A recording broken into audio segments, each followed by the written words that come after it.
Գերմանիայի նախագահը նախօրեին այցելել է Մայրաթոր Սուրբ Էջմիածին, ամենայն հայոց կաթողիկոսը Շտայնմայերին խնդրել է Բաքվում բարձրաձայնել Արցախի ժողովրդի արդար իրավունքների, ինչպես նաև հայ ռազմագերիների ազատ արձակման, հայկական հոգևոր մշակութային ժառանգության պահպանման հիմնախնդիրները, փոխանցում է Մայրաթորը։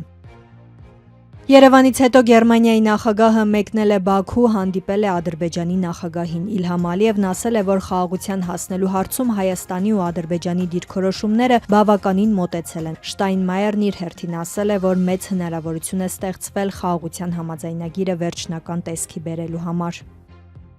Ermənistan vətəndaşı Ruben Vardanyanın Բաքվի ռազմական դատարանում շարունակվել է Արցախի նախկին պետնախարար Ռուբեն Վարդանյանի դատավարությունը, ըստ ադրբեջանական լրատվամիջոցների ցուցմունք են տվել 20-ից ավելի անձինք։ Վարդանյանը դատավարության մեկնարկից ի վեր բարձրաձայնում է իր նկատմամբ ապօրինությունների ու կեղծ դատավարության մասին։ Միացյալ Նահանգների նախագահ Դոնալդ Թրամփի կարծիքով Մոսկվան ձգձգում է Ուկրաինայի հետ պատերազմը դադարեցնելու բանակցությունները, հայտնում է Fox News-ի լրագրողը, ով գրել է, որ Սպիտակ տունը դիտարկում է կոշտ պատժամիջոցներ կիրառելու տարբերակը, թիրախում ռուսական ստվերային նավատորմն է։